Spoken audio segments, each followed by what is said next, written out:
With the World Series over, we are still a few days away from MLB free agency and the offseason really kicking off. But the O's once again got a head start, making a waiver claim on Wednesday. We'll tell you all about the newest Orioles, Sam Hilliard, coming up on this episode of the Locked On Orioles podcast.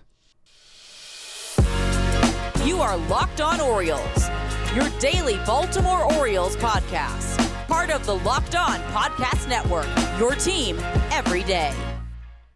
Hey there, Orioles fans. Today is Thursday, November 2nd, 2023, and welcome back into the Locked On Orioles podcast, part of the Locked On Podcast Network, your team every day. As always, I'm your host, Connor Newcomb, and coming up on today's episode, we're going to tell you about the newest Oriole, as the O's claimed outfielder Sam Hilliard off waivers from the Braves on Wednesday. We'll let you know about his big league career so far since he came up with the Rockies in 2019, what kind of player he could be for the Orioles, and why he was put on waivers in the first place. Then we'll discuss the corresponding move as Joey Krehbiel was DFA'd off the Orioles 40-man roster for the second time in the last calendar year. And finally, a few final thoughts on the World Series as the Rangers took home the title on Wednesday night. But that's all coming up on this episode of the Locked On Orioles podcast. Before we get there, though, just want to thank you for making Locked On Orioles your first podcast listen of the day. We're free and available on all podcast listening platforms. Make sure to subscribe to the pod,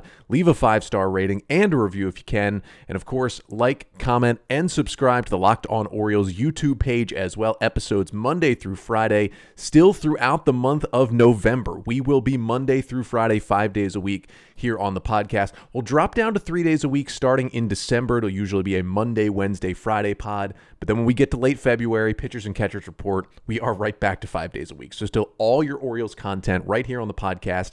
Everything you need to know about this offseason, you can get it right here. Thank you for subscribing. And again, thank you for your patience. Today's episode getting out a little bit later, more so early afternoon instead of early morning like usual. But still got some Orioles news to talk about here. So let's jump into it. The Orioles have a new player on their 40-man roster, and his name is Sam Hilliard. Orioles claimed him off waivers from the Atlanta Braves on Wednesday. The 40-man roster was full, so they had to make a corresponding move, and that was designating Joey Krehbiel for assignment. Now, we'll get to Krehbiel in a second, but first, let's talk about Hilliard, because he is the guy currently now on the roster. Sam Hilliard, a 29-year-old left-handed hitting and left-handed throwing outfielder who will turn 30 in February, so next year will be his age 30 season. He was a 15th round pick all the way back in the 2015 draft by the Colorado Rockies, and then made it to the big leagues at age 25 with the Rockies for his debut in 2019. Now, if he does stick around with the Orioles, Hilliard is arbitration eligible this offseason,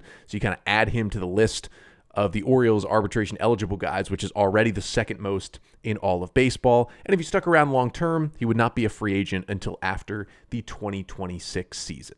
Now, Hilliard with the Atlanta Braves last year was his one and only season in Atlanta. He played 40 games with the Braves early in the year and was not really an everyday player by any means. He was a bench bat. He was the fifth outfielder. He was a defensive replacement, a pinch runner, and would get his fair share of chances to hit. It shows you that he only had 78 plate appearances in 40 games. That is the product of being a bench player. But in those 78 plate appearances, Hilliard hit .236 with a .295 on base and a .431 slugging for the Braves last year.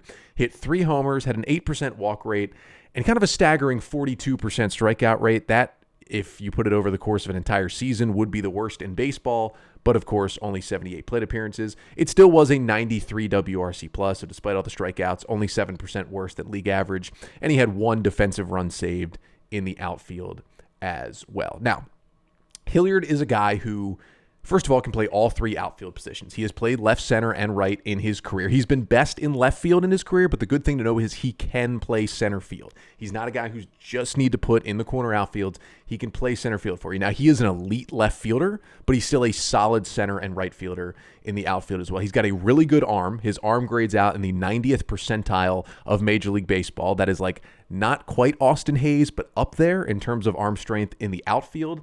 And when he's played a lot of left field, like let's go back to 2022, his final season in Colorado, he had 10 defensive runs saved in left field. That is a large left field out there in Colorado for his home games. He is a really good outfielder still at this point. Also, Still has good speed, still in the 90th percentile for sprint speed as well. Even at 29, hasn't really lost a step. He is a factor when he gets on the bases, and of course that helps him out in the outfield as well. But back in the day, he was a pretty well-known prospect for the Rockies, despite being a 15th round pick. Before he came up in 2019, he was a top 10 guy in the Rockies system. Came up in 19 at the end of the year, played about a month and was really, really good. Had an incredible breaking onto the scene phase at the end of the 19 season, and came back in 2020. It was the shortened year. He was fine. Came back in 2021, and it just kind of looked like he wasn't really repeating what he had done early in his career with the Rockies. Now, his last season with Colorado, 2022, he played in 70 games, was once again a part-time player, got exactly 200 plate appearances that year, and just was not good at all. Hit just 184 for the Rockies in 2022 with a 280 batting average and a 264 on base. That was just a 44 WRC plus at the plate, and that is in Colorado, where usually, as we know, hitters' stats get elevated because of the elevation there, and he was still horrendous at the plate in 2022. So the Braves were looking for a bounce-back candidate, 4th or 5th outfielder. They made a little trade, sent kind of a almost nothing prospect to the Rockies last offseason and acquired Hilliard in that trade. And I think the Braves had a plan for Hilliard to at least stay on the roster for longer last year, but he went down with a right heel contusion when he was with the Braves last July. He was mostly a bench player until then, and they knew he'd miss some time, but it just kept piling up, and he ended up missing the remainder of the 2023 season with that heel contusion. Now, all word is at this point, Hilliard is, if not fully healthy now, going to be completely and fully healthy for spring training 2024, but it was just kind of an odd injury that kept him out for the rest of the year. The hope is that it doesn't impact his sprint speed moving forward, but hopefully that will not be the case, as he may get a chance to come into camp with the Orioles. Now, overall, with the Colorado Rockies, 639 plate appearances, a 717 OPS. Not terrible, but he never repeated that rookie year when, in just shy of 100 plate appearances at the end of the year, he had 1,000 OPS for the Colorado Rockies. Just from the left side of the plate, was never able to do that again. Now, the reason why, despite all that, and despite the injury, the Orioles would go get this guy is a similar reason to why a team like the Braves, who had the best record in baseball this year, would also go and get this guy last offseason, despite the fact that they have an outfield of Michael Harris coming off a Rookie of the Year, and Acuna, who's going to win MVP, and Ozuna out there in the outfield as well, and some other guys who help them in depth. The reason why they would go get this guy is because as a floor, right, worst case scenario, he's a good defensive outfielder with a good arm and good speed. So at the very worst, he's like a solid 4th or 5th outfielder that has a place on most big league ball clubs. So even if the bat doesn't come around, he's giving us value off the bench. But you could say, there's a lot of players that, can't really hit but can field but can throw and could be a 5th outfielder at the big leagues, and those guys are still in AAA. What's the difference between them and Sam Hilliard? Well, the difference is the tools that Hilliard still possesses. This is the reason why he was a top prospect back when he was in the Rockies system. Last year, and again, minimal plate appearances, right? 78 plate appearances, not a large sample size at all. But 92.4 mile per hour average exit velocity. If that qualified, that would be 80th plus percentile in baseball. 48.7% hard hit rate. Again, if it qualified, he'd be up near the top of the list in baseball. Remember Ryan O'Hearn and Gunnar Henderson? Both were in the top 10 in the majors in hard hit percentage. Both were around 51%. Hilliard was at 49% last year. That should tell you about how hard he can hit the ball.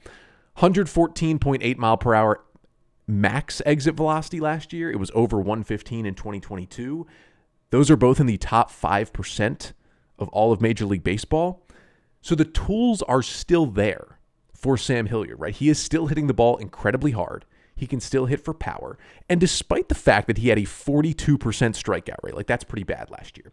That's not really close to what his other seasons had been in Colorado in terms of strikeout rate.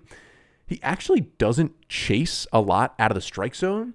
He just swung and missed in the zone this year more than he ever had. And again, it was a much smaller sample size than he'd ever had at the big league level. So I'm not really worried about him being a huge strikeout guy. He doesn't chase a crazy amount. Doesn't have an amazing batter's eye, but has okay walk rates. And he's got power in the bat. He's got a good looking swing, and he can really play defense and run. This is a guy who is kind of similar kind of similar, a different kind of player, but kind of similar to why the Orioles brought in Jorge Mateo, right?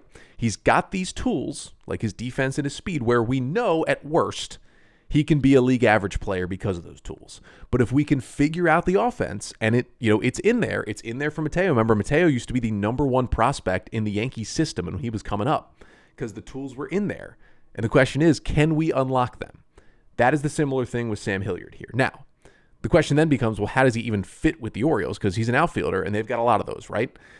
Barring any changes in the offseason, which could happen, guys could get traded, but you go into 2024 with Santander, Mullins, and Hayes already stuck in the outfield, and then you've got Colton Cowser and Heston Kjerstad trying to push their way in with Ryan McKenna potentially still hanging around, and there's always the chance that the Orioles could think about bringing back Aaron Hicks into that mix as well. So the Orioles have these options in the outfield. But if you think about this season, right, the Orioles carried Ryan McKenna for most of the year. He rarely played. He was a defensive replacement. He was a pinch runner. He started a little bit against lefties, but that was about it for Ryan McKenna. His role went down, but he still stayed on the team for most of the season. Brandon Hyde likes having that guy on the roster, the speed guy, the defense guy in the outfield who has the tools to maybe hit a little bit when you need him to. Sam Hilliard is easily an upgrade over Ryan McKenna in that spot. So at the very least, if the Orioles want to keep a guy like that on the roster, and none of their current outfielders kind of fit that mold because everybody else who's a current outfielder on their roster has a higher ceiling, probably isn't good enough to just be like a defensive replacement type player. You think about it, I don't think that's Cowser because he's not good enough in center field. It's definitely not Kjerstad because the Orioles didn't want to play him in the outfield. And, Mullins and Hayes at this point are too important to the team to be knocked down to just 4th, 5th outfielder spot. So if the Orioles want a guy like that on the roster, Sam Hilliard, just for taking a flyer on him, claiming him on waivers, is better than Ryan McKenna. And if the O's really want that spot on the team next year, Hilliard is certainly an upgrade in that spot. So if they can keep him in the organization, and there's no guarantee they will, right? The Orioles were the last team to get a shot at Sam Hilliard. Remember, the Orioles are second to last in the waiver wire. The team that's last is the Braves. They were the team that DFA'd him a couple of weeks ago. So everybody passed on Hilliard except for the Orioles. Now, on one side, you're saying, well, if he's any good, why would a bad team not claim him? Fair. On the other side, what it tells you is, okay, the Orioles at this point are pretty sure that no one's going to claim him. So if later this offseason, the Orioles want to create more space on the 40-man and DFA Sam Hilliard themselves, they can feel somewhat confident that no team will claim him, that he will come back to the Orioles, and if they can convince Hilliard, hey, stay in the organization, we'll give you a shot in spring training, they may get to keep him around, bring him to Sarasota without him taking up a 40-man roster spot. It is the exact thing they did with Ryan O'Hearn last offseason, and look how it worked out for Ryan O'Hearn in Baltimore this year. So I'm not saying he's going to be Jorge Mateo or Ryan O'Hearn, and he could be Jake Cave. You remember last offseason, the Orioles did basically the exact same thing with Jake Cave right around this time. It was last November, I believe, maybe December. They claimed Cave off waivers from the Twins. He was like a good defensive, left-handed hitting outfielder who had some power, had some tools, but had never put it all together. And the Orioles said, maybe we can fix him. They tried to pass him through waivers again later in the offseason, and they couldn't get him through. The Phillies claimed him, and then Cave ended up being on the Phillies roster for a solid chunk of the year, and Cave was actually on the Phillies postseason roster this year. So there's no saying that definitely Hilliard will survive the offseason and stay with the Orioles. But at this point in the offseason, especially because you can't sign free agents yet until 5 days after the World Series, you're looking for waiver claims. You're looking for guys you can take a flyer on. The Orioles have the space right now on the 40-man roster, so they make the move. He's got the tools. I'm interested to see if the Orioles will hold on to him. But despite today, the Orioles kind of starting to have or getting close to having that space on the 40-man roster when their 5 free agents come off the roster, when they had a chance to get Hilliard yesterday, they didn't have that space. So they had to make a 40-man roster move, and the casualty was Joey Krehbiel. Talk about why he was that guy and if he could still stay with the Orioles. Coming up next. But first, this episode of the Locked On Orioles podcast is brought to you by FanDuel. Now, unfortunately, the baseball season is over. Congratulations to the Texas Rangers on winning the World Series, but it's still NFL season. And you can score early this NFL season with FanDuel, America's #1 sportsbook. Right now, new customers get $150 in bonus bets with any winning $5 moneyline bet. That's $150 just if your team wins. If you've been thinking about joining FanDuel, there is no better time to get in on the action. And the app is super easy to use. There's a wide range of betting options, including spreads, player props, over-unders, and more. So visit FanDuel.com/lockedon and kick off the NFL season. FanDuel, official partner of the NFL. So we're back here on the Locked On Orioles podcast talking about Sam Hilliard, who the Orioles claimed off waivers from the Braves on Wednesday. But when they made that claim, they did have a full 40-man roster. So someone had to come off the 40-man, and that player was Joey Krehbiel, as the Orioles designated him for assignment on Wednesday in the corresponding move to get Hilliard on the roster. Now, this was pretty unsurprising when I talked earlier in the offseason about like which guys on the Orioles 40-man are most likely to be in a DFA situation. Krehbiel was probably number one. I mean, if you remember, Krehbiel went into this season on the Orioles 40-man, but spent most of the year in AAA, and midway through the season, the Orioles did DFA him to make room on the 40-man roster. Now, he cleared waivers when that happened. He stayed in the org. He stayed in AAA Norfolk, and then the Orioles called him up to pitch a couple of times out of the bullpen at the end of the year. So they've already done this once and were able to keep Joey Krehbiel. And I got to be honest, Krehbiel really didn't do anything in between that DFA and this one that would lead me to believe that he would get claimed by anyone this time. Now, you never know, right? In the offseason, teams generally have a little more space on their 40-man roster. They can maneuver a little bit more. So you could see a team seeing, oh, we like Krehbiel's changeup. We think he can get lefties out. Let's go and get him. Totally possible, especially like a rebuilding team to get a bullpen arm who's been in the big leagues for a little bit. It could totally happen. But I would predict that Joey Krehbiel probably clears waivers and stays with the Orioles throughout this offseason as just a minor league player and gets an invite to spring training in Sarasota in February. But Krehbiel this year, again, he just didn't pitch much with the O's. It was 6 appearances, 5 innings, 1 run on 2 hits, 5 Ks, 2 walks, and a homer. Like, we didn't see him much until that little spurt at the end of the year. And he had a really weird time in AAA this year. He threw 39 1/3 innings for the Tides, and he had a 3.89 ERA, which, like, you'd like it to be lower for a AAA reliever, but it's not terrible. But his FIP, his fielding independent pitching, was over 6, which tells you Krehbiel was getting incredibly lucky. And when you look at the strikeout and walk numbers, 18% strikeout rate, very low for a guy who is in AAA and you think has major league talent, and a 14% walk rate. That is about double the MLB average for a reliever. That is not good at all. He was walking a ton of guys in AAA and was somehow getting away with it. But that's very concerning. And that is why, people wondered, because Krehbiel did have a couple of good appearances in the big leagues with the O's when he got called up, and people were wondering after those appearances, why didn't he get more of a chance? He was walking the farm like every third appearance in AAA, and he was squeezing out a jam somehow. He'd get like a line drive double play. He'd get a hard hit grounder right at the shortstop. Like, he would get out of some jams, right? But he was playing with fire against AAA hitters.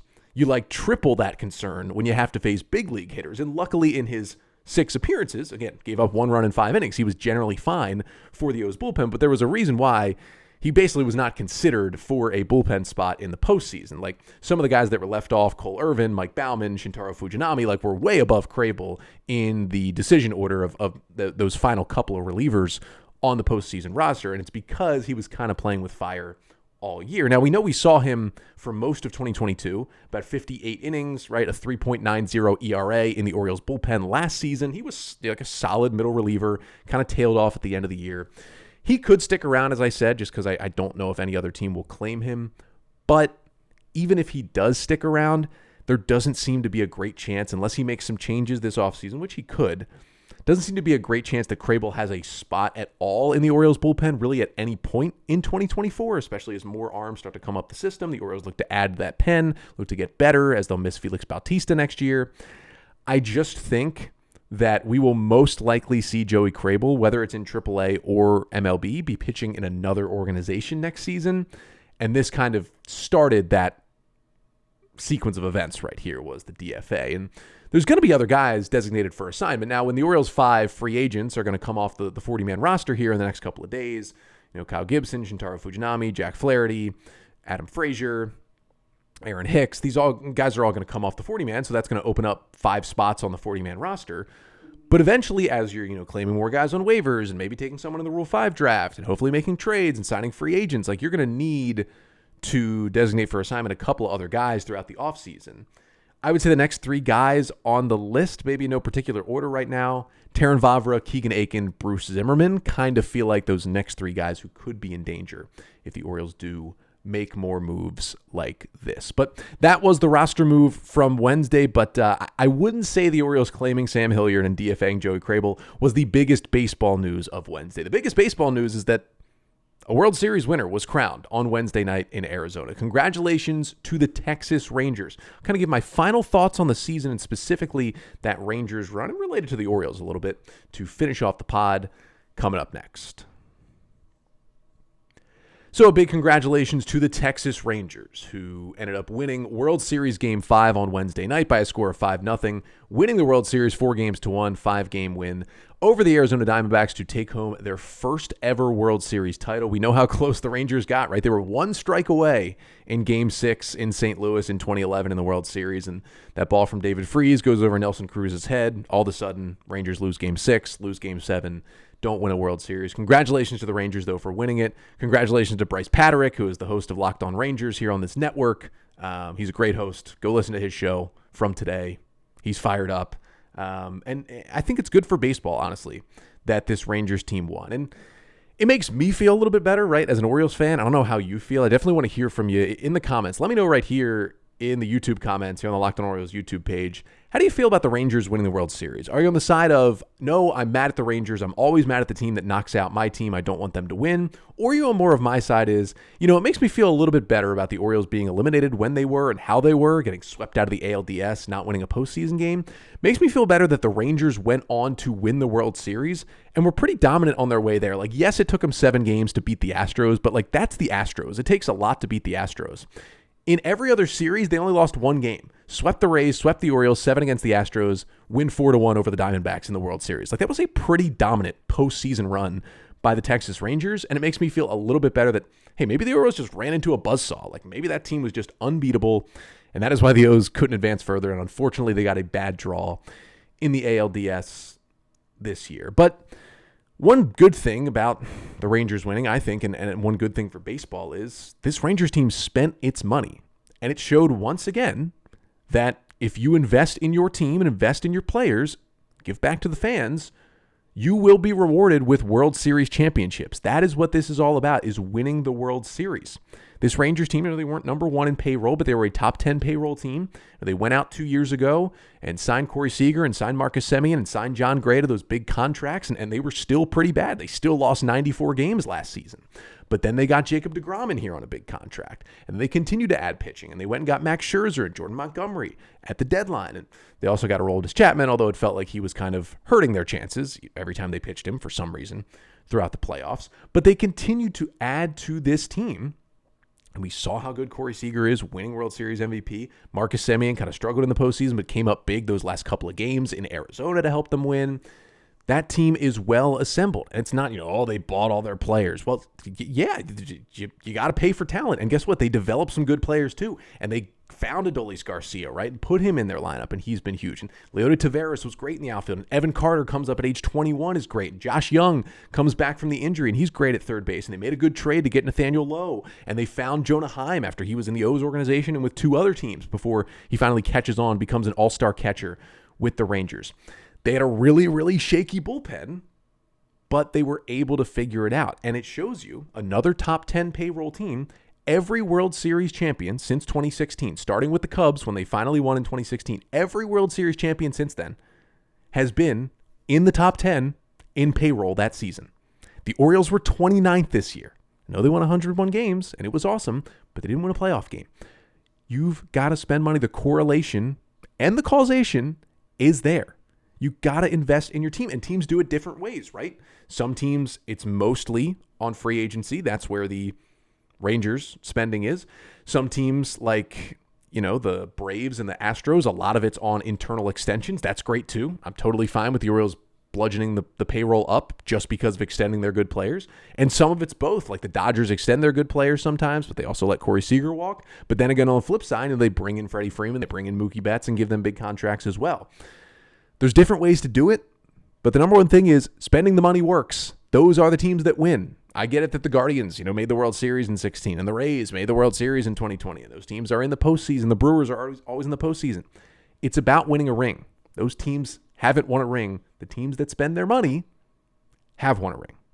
It is the smart way to go about it. And the other thing the Rangers showed us is, and I talked about this a bit after the Rangers eliminated the Orioles in the ALDS, you just cannot have enough starting pitching depth. I mean, you look at this Rangers team, right? Throughout the playoffs, led by Jordan Montgomery and Nathan Eovaldi. Montgomery, who at the deadline, I was calling for the Orioles to trade for. Unfortunately, they got the wrong Cardinals starter at that deadline. He was incredible. He's a pending free agent. He earned himself a lot of money. I bet the Rangers will offer him a lot of money to come back. And then Nathan Eovaldi, who I was calling for last offseason. There is a whole episode about it from last offseason, I believe it was in January, about the Orioles signing Nathan Eovaldi in free agency. I said he goes to the Rangers. He pitches a heck of a game in the clinching Game 5 of the World Series, 6 scoreless innings. And he was great throughout the postseason, and he always has been. But you think about, that 1-2 punch was good. But then you think about the rest of the rotation, right? They got 6 starts out of Jacob deGrom, one of the best pitchers ever, before he gets Tommy John. Max Scherzer, they trade for him at the deadline. He gets injured. He tries to come back. He was not effective in the postseason. I'll say it right now. Max Scherzer made, 3-4 postseason starts? I wouldn't say he helped the Rangers really win this World Series, right? He was not very good when he was out there, and then he got re-injured again in Game 3 of the World Series. But they had all the depth behind them to where you lose deGrom, you lose Scherzer, and you still have all this depth, right? John Gray comes back from injury. He was a free agent signing. Pitches incredible in relief, right? To really kind of save the Rangers in Game 3. Andrew Heaney, I thought the O's should have brought him in. They signed him. Great 5 innings in Game 4 with his start. Dane Dunning, who pitched the most innings for the Rangers this year. Didn't start a game in this postseason, but was really good in long relief out of the bullpen multiple different times. Cody Bradford sliced up the Orioles for almost 4 innings of work in Game 2 of the ALDS. He also got some huge outs throughout the rest of the postseason. They had all those guys. They also had Martin Perez, who honestly barely pitched in the playoffs because he was not very good, but he was a great starter in 2022. They brought him back on another deal. Didn't end up as good this year, but he was still another starting pitching option that they had on that roster. They had all those guys despite losing Scherzer and deGrom, 2 Hall of Fame pitchers, 2 of the best to ever do it.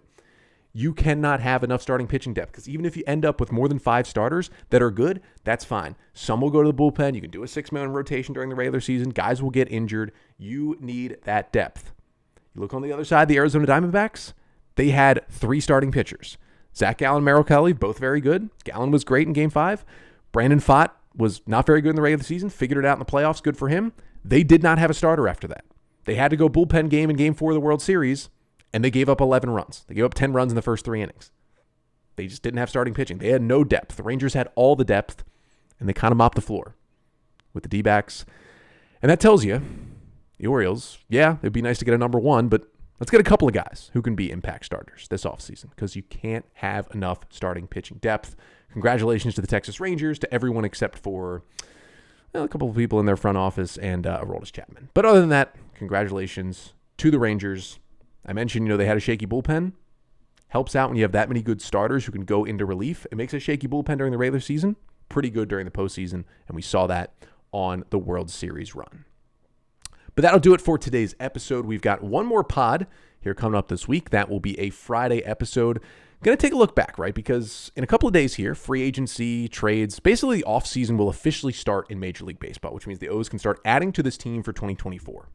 So I want to look back tomorrow on the last calendar year of acquisitions the Orioles made. Really, they brought in 12 players to try and help the 2023 team. I will rank those moves from 12 to 1 on how good or bad those moves turned out to be. That is coming up on tomorrow's episode. But until then, I'm Connor Newcomb, and this has been the Locked On Orioles podcast, part of the Locked On Podcast Network. Your team every day.